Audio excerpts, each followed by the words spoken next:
안녕하세요. 대연 멘토 김대훈입니다. 오늘은 이 솔브레인 홀딩스에 관해서 DFD와 JB 시작이라는 제목을 가지고 왔습니다. 그래서 DFD와 JB 합작법인을 설립을 한다는 이야기가 나오고 있죠. 여기에 관해서 한번 말씀드릴 거고요. 그리고 IRA법 그리고 FEOC 이 수에는 결국 전액 기업이 될 것이다 라는 것에 관해서 오늘 한번 말씀드려 보도록 하겠습니다. 그럼 여러분들 저와 같이 하나씩 한번 볼 텐데요. 이 솔브레인 홀딩스 같은 경우에는요, 2021년만 하더라도 디스플레이 재료 분야가 가장 컸었습니다. 매출에서 35%가량을 키우면서 가장 높은 비율을 이제 여기 디스플레이 쪽에서 가지고 있었는데, 디스플레이 산업은 침체가 시작이 되고, 배터리 산업이 뜨기 시작하면서 2022년부터는요, 매출의 47%가 바로 2차전지 재료에서 나오게 됩니다. 그러면서 디스플레이 쪽은 21% 쪽으로 훨씬 더 낮춰지면서 점차 이 솔브레인 홀딩스 2차전지 기업으로 탈바꿈되고 있는 거죠. 분명히 23년도 3분기까지만 하더라도 지금도 계속해서 이 2차전지 재료 전해액이죠. 여기 부분이 점차 커지고 있는 걸 볼 수 있습니다. 그래서 이 솔브레인 홀딩스는요, 반도체 테스트에 쓰이던 프로브 카드 사업부라든지 유기발광 다이오드, 이런 글라스 스크래빙 사업 등의 전체적으로 철수에 나서면서 2차전지 위주의 구조 재편을 계속해서 진행을 하고 있다라고 보시면 될 것 같습니다.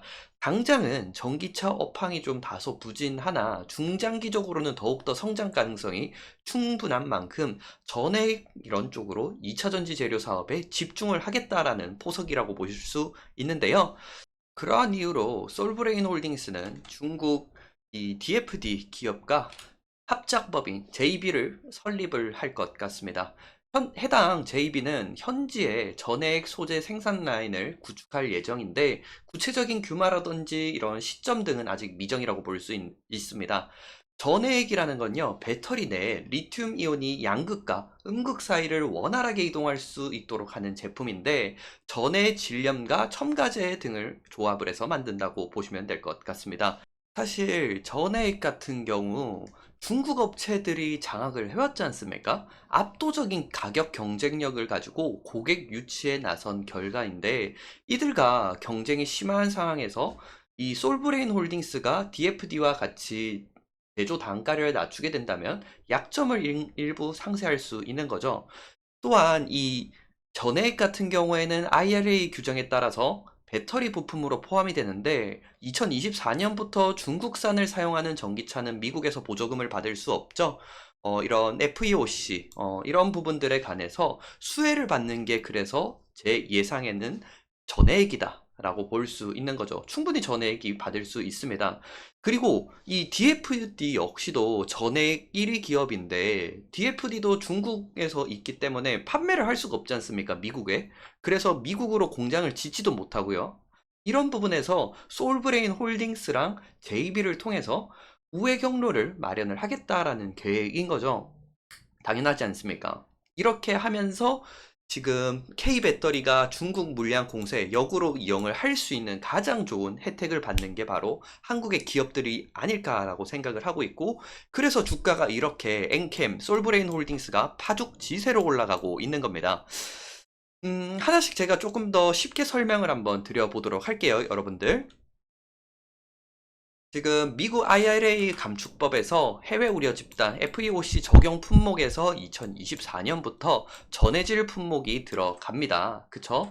이 전해질 같은 경우에 여러분들 유통기한이 짧아서 어쩔 수 없이 미국에 진출해서 미국에 공장을 지어야 됩니다. 근데 IRA로 중국 업체는 미국에 못 들어가니까 수혜를 더 받는 건 뭡니까? 한국이죠. 그리고 이 IRA라든지 FEOC 때문에 예전에는 뭐 중국도 호구가 아닌 이상 자기네들이 그냥 하면 되는데 굳이 JB까지 통해서 지분율을 더 줄 필요도 없었어요. 근데 이 FEOC 때문에 중국 자본의 지분율을 25% 이하로 낮춰야 되지 않습니까? 그러면서 한국 기업들이 더욱더 수혜를 볼 수 있는 거죠. 저는 이 FAOC에서 최대 수혜가 바로 전해액이라고 생각을 합니다. 2024년 1월 1일부터 중국 전해액을 사용을 한다면 세액 공제도 못 받고 뭐 전부 다 안 되기 때문에 한국 업체들, 뭐 엔캠이라든지 솔브레인 홀딩스 전부 다 미국에 현재 증설 중이다 라고 보시면 되겠습니다. 이런 부분들 때문에 주가가 엔캠도 어마어마하게 올랐고 솔브레인 홀딩스도 어마어마하게 올랐죠. 바로 이런 부분들을 여러분들께서 이해를 해주시면 될 것 같습니다. 정리 한번 하겠습니다. 조금 쉽게 가도록 할게요. IRA, FEOC 등을 통해서 중국 견제가 이뤄지고 있고 중국이 가격 경쟁력을 짓고 있어서 못 가던 2차전지 소재 업체가 결국 수혜를 본다는 말입니다. 전액은 유통기한이 짧아서 미국 진출이 무조건 필수적인 반면에 IRA로 중국 업체는 미국에 못 들어가니까 수혜를 더 받을 수 있는 거고 결국 이런 것 때문에 DFD도 솔브레인 홀딩스랑 손을 잡으려고 하는 것이다 라고 볼 수 있겠죠. 이 FEOC 때문에 결국 중국의 자본의 지분율은 25% 미만으로 낮춰야 되고 한국 기업들은 그러면 더 많은 지분을 가져갈 수 있는 것이기 때문이죠. 그래서 이 FOC의 최대 수혜가 바로 전해액이라고 저는 생각을 하고 있는 것이고 2024년 1월 1일부터 중국 전해액을 사용을 하면은 세액공제도 못 받기 때문에 한국 업체들 엔캠, 동아기업, 뭐 솔브레인 홀딩스 뭐 이런 기업들이 모두 다 미국에 현재 증설 중이지 않습니까? 특히나 엔캠 같은 경우에도 국내 1위 전해액 쪽인데 주가가 어마어마하게 상승을 했고 솔브레인 홀딩스도 주가가 어마어마하게 상승했던 이유가 바로 이런 곳에서 있었다 라고 제가 정리를 할 수 있겠습니다. 그럼 여러분들 저와 같이 이제 차트 보도록 하겠습니다. 솔브레인 홀딩스 차트 보도록 하겠습니다. 사실 솔브레인 홀딩스 차트가요 이 엔캠이랑 비슷합니다. 엔캠도 한번 보시죠. 엔캠도 이 전해질 수혜로 인해서 전액 수혜로 인해서 주가가 어마어마하게 상승한 뒤에 현재는 차익 실현이 나오고 있는 모습이죠. 솔브레인 홀딩스 잠시만요. 또 비슷하게 주가가 급등한 뒤에 현재는 차익 실현이 조금씩 나오고 있습니다. 근데 여러분들 아시겠지만 이 솔브레인 홀딩스의 아까 전에 말씀드렸던 이 전액의 수혜에 관해서도 확실하게 처음에 지금 당장은 이 2차전지 쪽이 힘들 순 있어도 계속해서 더욱더 매출이 높아질 수밖에 없죠. 왜냐하면은 현재 솔브레인 홀딩스 같은 경우에는 미국 법인인 솔브레인 그 MI 미죠. 생산 능력 캐파 확장에 집중을 하고 있고 기존에 미시간주 노스빌에 이어서 작년 3월에 인디애나주 코코모시 쪽에 전액 생산 기지 착공했지 않습니까?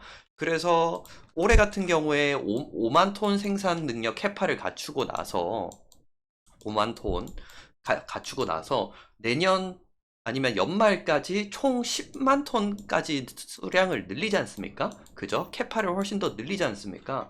이러한 부분들에서 미시간 쪽 공장은요. 미시간은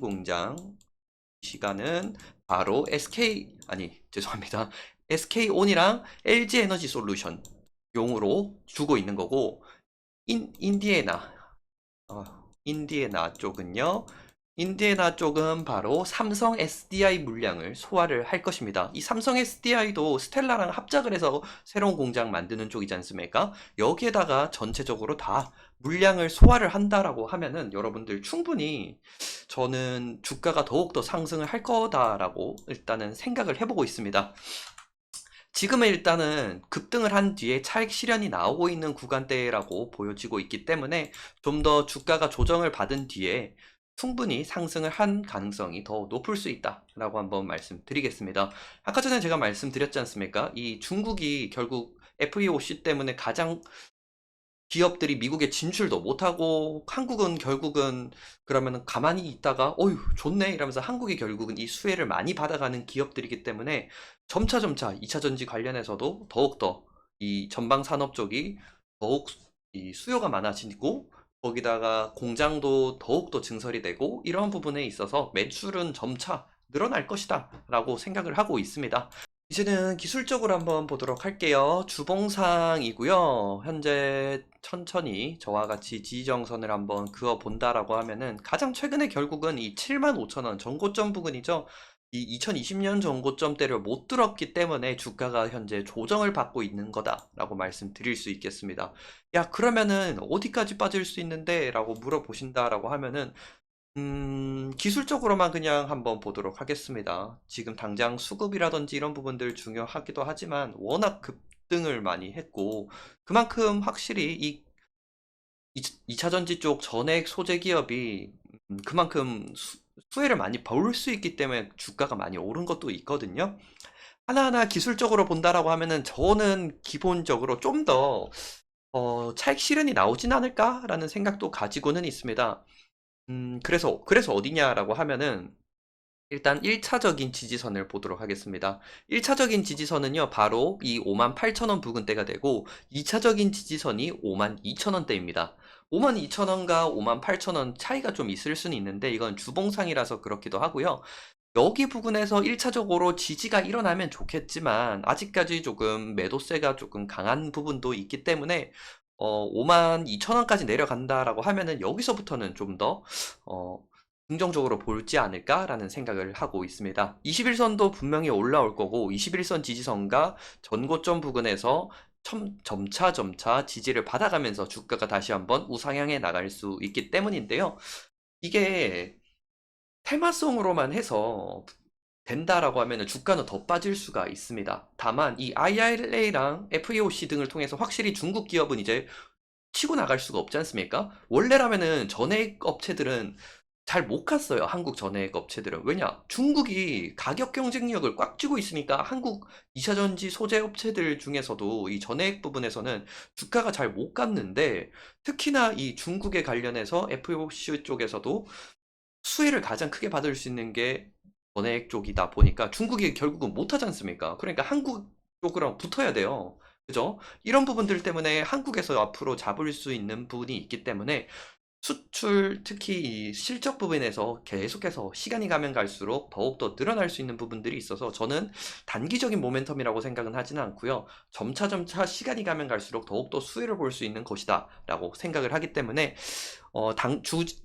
주가가 조금 조정을 받은 이후에 점차 다시 상승을 하지 않을까라는 생각을 하고 있는 겁니다. 수급도 한번 보도록 할게요. 특히 외국인들이 끊임없이 지금도 계속 사주고 있습니다. 그렇죠. 외국인들이 계속 지금 사주고 있는 부분들이 있고, 특히 기관 쪽에서는 투신 쪽도 많이 사주고 있네요.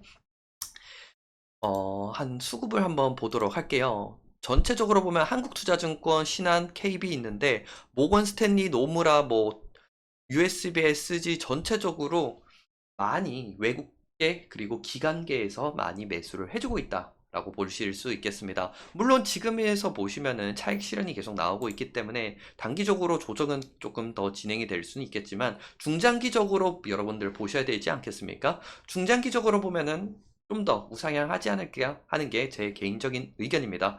그 이유는 제가 아까 전에 계속 설명드렸죠? 그래서 이번에는 설명을 안 드릴 테니까 중장기적으로 중국 업체들은 가격 경쟁력으로 휘둘렸던 거를 결국 이제 못하니까 한국 업체가 중장기적으로 수혜를 받을 것이다 라는 걸 정리를 하겠고요.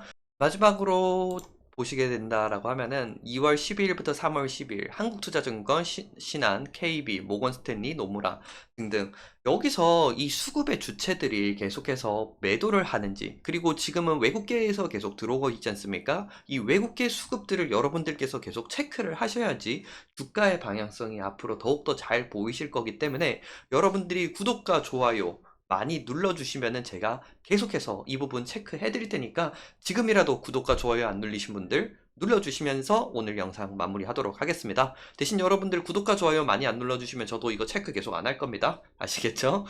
자, 오늘도 시청해 주셔서 감사드리겠습니다. 전 여기까지 하도록 하겠습니다.